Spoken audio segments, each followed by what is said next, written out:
Good afternoon and welcome to today's episode of Light Lunch. I'm going to let my guests introduce themselves. We'll start with you, Alice. Kia ora, I'm Alice Carmody. I'm Director of Choice Construction Group. I'm a quantity surveyor by career, but all sorts of hats now that I'm a business owner.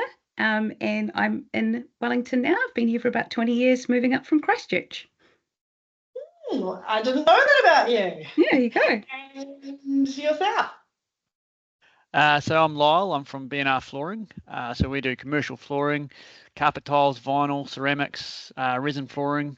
And so I'm a business owner, so also wearing many hats from estimating through to delivery, through to director hat, through to shareholder hat. So, yeah. Yeah, wow. That's a lot to juggle. Yeah, that's what makes it interesting, though. Yeah, yeah. There's lots of room for growth. Yeah. Yes. And you're in Wellington as well? Yeah, we're in Wellington, yeah. Cool. All right. So, Alice, can you tell us about a project launch, special something you're working on that's keeping you engaged at work at the moment? Yeah, so a little while ago, Choice, we used to be Choice Commercial Interiors, so people with a long memory will know that, but we did a rebrand about 5 years ago to be Choice Construction Group, just to show our expanded, construction technical ability and moving into a few other things. And at that time, we also went through some transition changes in the business. So Sean Workman and myself are now the co-owners. And recently we've set ourselves up with a board. So getting into that real good governance structure. So we're just trying to do our business right. And what that means is we have been setting ourselves OKRs and KPIs, trying to set some real good process and policy in place. But a recent thing that we've done, and this is to include the staff more and just to get those real good grassroots ideas coming up to us as well, because we can't think of everything, we've developed some subcommittees. So we have teams within the company and they have little elements that they're working on, such as innovation. Our byline is challenge, innovate, change. So we're really strong in that area. We've got people in culture and we've got just like an operational excellence. So that's really cool seeing people have the chance to bring their ideas forward. And there's some heaps of brainstorming and just really out the box stuff happening. And that's cool. And then we get to choose what looks like it's going to float and then put it in place. So we're riding the wave of change, and there's going to be some real cool things that happen in the next couple of years just coming off those ideas. So it's quite a kind of vibrant feel at the moment in terms of what could we do. We're only limited by our imagination, and there's some great imagination coming through from the team. Quite a nice environment at work as well. Is that like energizing everybody to have their idea heard?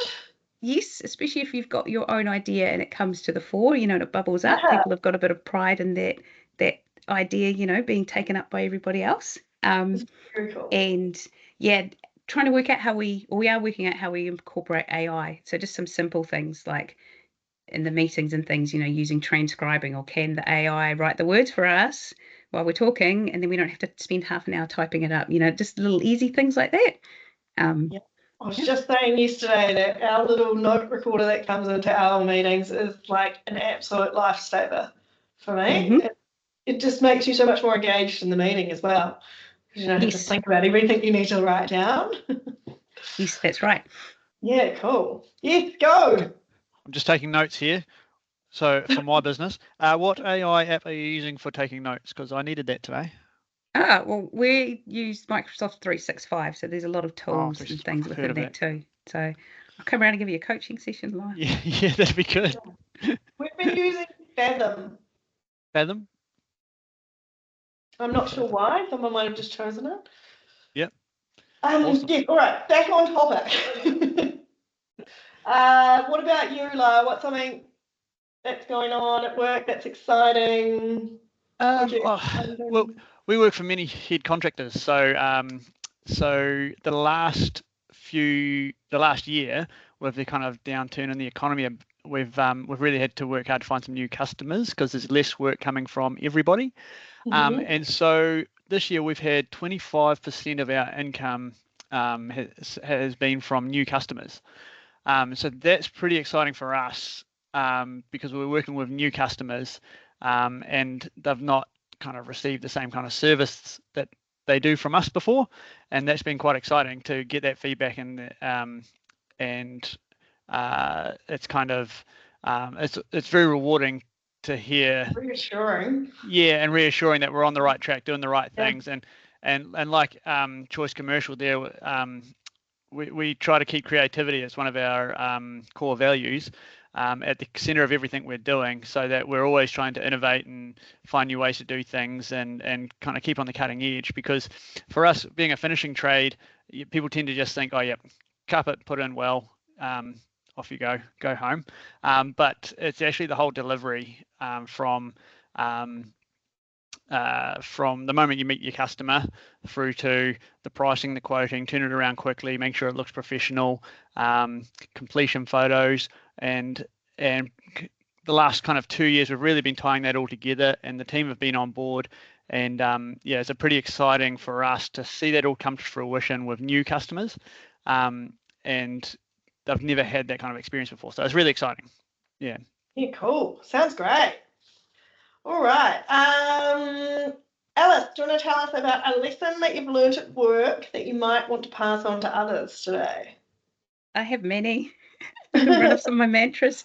First one is transferable skills, whether that's from your life or your home or wherever it might be. A lot of the way we approach construction might be the same way that you approach events in your life, and just because you haven't done something doesn't mean that you don't have the skills within you to do it, If you don't know your transferable skills, AI is very good at helping you with that. Yeah, so come down that way.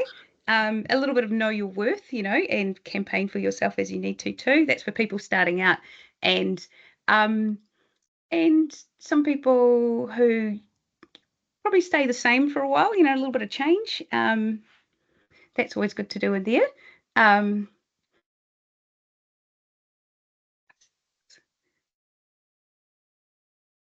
Oh, can I start that one again, Chloe? Yes. Yeah. Okay. Yeah. All right. Go. Cool. Yep. So one of my skill mantras that I like to pass on is the transferable skills. You've got a lot of skills within yourself, whether in your home life or your work life, that relate to what you're doing, and you can apply all sorts of things. So if you haven't tried something once, give it a go. You'd never know quite what you can do until you do it. Yeah, knowing your worth, finding what your strengths are, and then playing to those. Some really good advice from someone the other day was, why spend 90% of your time trying to get better at 80% of the things you're not very good at, rather than focusing 80% of your time at that 10% that you are excellent at and just thriving and excelling in that part. Because as business owners, you can hire other people to round out the gaps, or finding where that is. So we thought that was a really good piece of advice. And one kind of a little bit more holistic, we also have embraced change and innovation as one of our core values. And that's saying that change is not bad. Don't be afraid of it. We've all got a little bit of human aversion to go, oh my gosh, something's happened. How am I going to cope with this? And I think that little bit of panic initially is all right, but then getting past that, because another little quote I heard is, we create our own reality and you accept your world. So if you're sitting in the corner crying, oh my gosh, everything's really bad, if you take a step back and go, well, this is the reality I've allowed myself to have. So there's a little bit within your control, or even, let's say, within your thinking of how you approach things. And sometimes it just takes a little flip or a little quick like that to go, okay, well, maybe I've got things I can do, put little things in place, or just take that positive attitude, and that can move you forward. Nice. Think you follow? Yeah. Very good. Very good. Okay. What can you tell us about a lesson, Lyall? Yes, of from which that. there are many and daily. Like Alice there, we've got some mantras. We call them our guiding principles, and they're kind of our decision-making criteria, and they've really generally come from lessons we've learnt from making mistakes. And so a good example of a guiding principle would be measure twice, cut once. I think everybody knows that one. Maybe a not so good one would be do your best and silicon the rest. So yes, we've got some similar ones. So one of my big ones is culture eats strategy for breakfast. Meaning that if we can get buy-in from the team and it's a good plan and they're all keen on it, then things are going to go well. But you can have the best strategy in the world, but if the team aren't on board, it's gonna crash and burn. So that's a big one. Another one would be that kind of goes across all jobs is listen to the voices. Yeah. So, when you hear that little voice in your head saying, oh, something's not right here, or maybe I should say something, then we should listen to those voices, because your intuition is usually telling you that for a reason. Another one would be, in the absence of orders, figure out what they should be and execute aggressively. So we just have a bunch of sayings that that kind of keep us moving forward and guiding us when the boss can't be there to tell you what to do, or the senior installer can't be there to tell you what to do. The guiding principles are all there. So another one we've got is train people enough so they can leave, but treat them well enough so they don't want to. Struggle is growth is another good one. If you're struggling, that means you're growing, you're learning. Improvise, adapt, and overcome is a good one you've probably heard before. Under promise, over deliver. Encourage questions. Gain and maintain the initiative. A good one when you're innovating and changing and growing is we create, test, break, fix, repeat. So we're going to bring in new processes. Change is hard for everybody, but we're going to bring in a new process. We're going to fix it. We're going to break it. We'll outgrow it, and we're going to have to replace it. And so that's going to be a natural part of the rhythm of the business, because if we don't innovate, we're sure to die. So, so we've got a whole string of them, really. How's that? Was that enough? I've got a lot we more. might need a copy of that list, actually. Yeah. Well, we need more of that in my workday. Yeah. I think a lot of business, especially, is mindset, and I think you see it a lot with builders. They generally have a really good mindset of solving problems. We see builders, they like to get their teeth into a good problem, and they're not afraid of problems, and that's a mindset, and not everybody has that, but you can develop it and you can grow it, and especially if you've got like an apprentice coming on, if you can teach that mindset stuff early, then everything else can kind of fall into place. If they have the right mindset and the right kind of guiding principles, then they'll make good decisions based off the company values. Nice. Hopefully.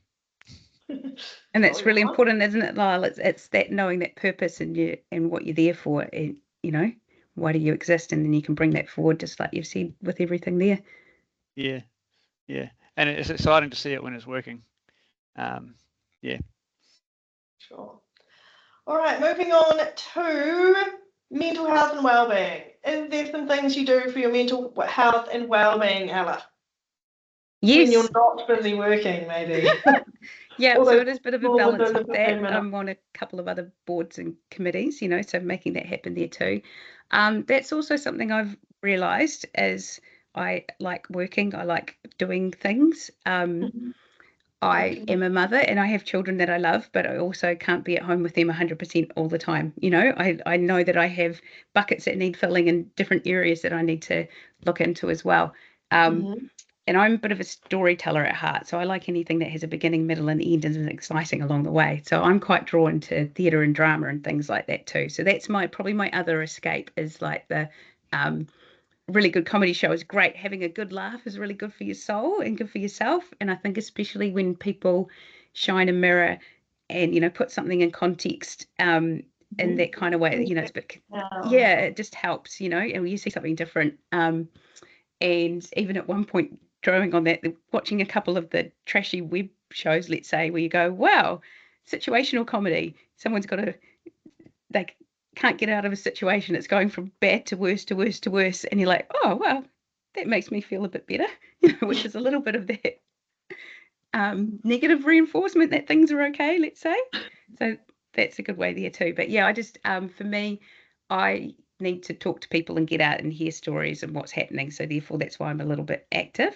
But then also bring that through to the team and make sure that we are sharing our stories and building our culture and, knowing about what's happening. Because if you get too siloed or too stuck in the job or too technical, some people quite introverted, they'll get on with it, but they still need a chat and a cup of tea and things like that too. So it's really important to get that whole rounded. And like Lyall was saying, with your teams, the teams that you trust and that quite well, you perform together better. You've got each other's backs, and you also know what everyone's capable of. So I think it's really important to have that social engagement. And mental health is a big topic. You might go into this a little bit more, Lyall, because I think you've done some more activities into it, but we have got our mental health champions at work. We actually said this week in our weekly health and safety meeting that we have a little focus we look for the next couple of weeks. And this one we said, well, actually, let's take the mental health focus this week. Just keep your eyes open around you. If anyone seems a little bit down or, not their usual self or something else going on, just take that second question, hey, how you doing? And then the how you're really doing, or is there anything you want to talk about, and just kind of leaving that open, vulnerable space and not, poking them until they tell you all their deep, dark secrets, but just that you have got that ability there and that little bit of awareness, how stress is working out. So, yeah, and we've got a couple of champions at work who keep up with the Are You Okay talk, which is really good. Very, very good to know. Lyall, what have you got for us? Oh, you guys are so organised. I'm always 2 steps behind, Alice. Catch up. So what have we got? Well, I might let you in on a little secret actually about my mental health. So I went to a NAWIC event maybe about a year ago, maybe 2 years ago, and there was a lady talking there, and I can't quite remember her name. I really wish I did, but she was she was a board member of Nader Love, and she was just this strong. Do you remember who she was? Do you remember her name? Jackie. That's who it was. Yeah. And Rocket. Yeah, and she's this strong, confident leader in the industry, and I was just like, wow, this lady's amazing, and she did an amazing chat. And then at the end of it, someone said, "Oh, how do you handle a tough day? What do you do when you've had a tough day for yourself?" And she goes, "You know what? Sometimes I come home and I have a cry." And I was like, "Oh, same. I do that. Like sometimes I come home and I've had a rough day and I just need to have a cry." And it's, I know everybody thinks I'm a tough, hard guy, and they're not wrong, but I do need to have a cry sometimes, and it's like opening a Coke bottle, or a can of BR Flooring beer. It just takes the pressure off, and it might only be 30 seconds or whatever. I cry on my wife's shoulder, or it might even just a quick cry, and after that I feel $1 million and I can switch it back on and get back into gear. And that's hearing her say that really freed me up to get comfortable with that. And now I'm happy to tell anybody that I have a cry from time to time, and it helps me. And it's I suppose I'm quite proud of it, I guess. It's just that's been my biggest one that I'd like to share. But yeah, I think we need to catch up with what's happening with the boys on the ground and our chickens. Yeah. Thanks, Alice. I'll take that one. Something to work on. Okay, last one for today is tell us about a person who has been influential to you. This could be personal, career. Who you got, Alice? My first one is Claire Deacon from Workspace Architects, and that's because when I started in Wellington, and she said to me, "Oh, Alice, great, you're in UQS, awesome. Now you're going to be one of these ones who checks the prices and does everything before you send it to me, aren't you?" And I guess it was a good little reality check. So that hammered home the don't be a post box, be a sponge, but be fair to everybody and work out the best situations. Like, okay, well that's really good. So it was great kicking off with her and doing a lot of quick turnover, interior fit outs. You got the beginning of the job right to the end in quick succession. So you learnt a lot along the way for that. Sean Workman at work is amazing. So some people know him probably from Mainzeal. We're running the estimates to team there. He's probably one of the most accomplished and amazing estimate pricing people there that I know of. And he brings a lot of vision and enthusiasm and great creative ideas to the business as well too. And it's been awesome being alongside him because his answer to most things is yes. We got a little bit on the wave of the remote working before COVID. So we got rid of the paper, we got rid of all the heavy desktops, and that was a lot of Sean coming in and doing that and making that change. And that's been really good to have someone who is open to new ideas, because it just trickles through. When you know that the answer is going to be yes for something, it makes it easier to ask or easier to put things forward, rather than people are going to hold stuff back and like make rocks for you along the way. So he's been really awesome there. And then you meet people in daily life, like with Lyall, we'll have chats and catch up like this, and we'll exchange ideas, and it's like, oh yeah, I'll do this, I'll do that. So like we're sharing, and just the new ideas that pop up on a daily basis, that when you apply them make things easier. That's what I really love. I love that. Cool. What about you, Lyall? Influential people? Oh, so many. My wife is a huge influence in my life. She's my rock in the dark places and my light in the dark. So she's just absolutely fabulous. So that's my first big influencer. The other one I've thought of is actually a book I read by Lieutenant David Marquette. It's called Turn the Ship Around. And what happens is he's a naval commander, and he gets given this submarine that he has to command, but without a lot of time to do the training for that. And he jumps on board and quickly realizes he knows nothing about this submarine. It's different to what he's trained on, and everybody else knows so much more than he does. And for myself, I don't know how to install flooring. So if I go in there and tell my guys, hey, do it this way, I'll quickly be shot down. And so it talks about you don't have to give orders, but give intent, and then let the guys figure it out. And that was a hugely influential. I've learned that throughout my career, that the people in the room have the knowledge and the power, and if we can bring them together with a common cause, then we can get to where we need to be faster, smoother, quicker, with less ease. Nobody likes being told what to do, so don't tell them what to do. Just give them the intent and say, hey, this is the way we're going. This is what we need done. Figure it out. And that's that comes through in, that's one of our guiding principles again. Don't give orders, give intent. But it kind of comes through, that's it really. Comes through. There we go. I don't know where it's going with that sentence, but it comes through. You came through at the end, Lyall. There we go. Came through, yeah. Yeah. That's my big one. Lieutenant David Marquette, Turn the Ship Around. Do you have that great book? No, I'm dyslexic. I don't read books. It's an audio book, let's be honest. Oh, it's an audio book. Right. But you can get the paper copy, and it's a great book. Oh, awesome. Thank you. Cool. Well, lovely to speak to you both today. I think I learned a few things that I might take away from this one. So, yeah, we'll see you next episode. Oh, thank you very much. Kia kite. Great talking to everyone. Cheers.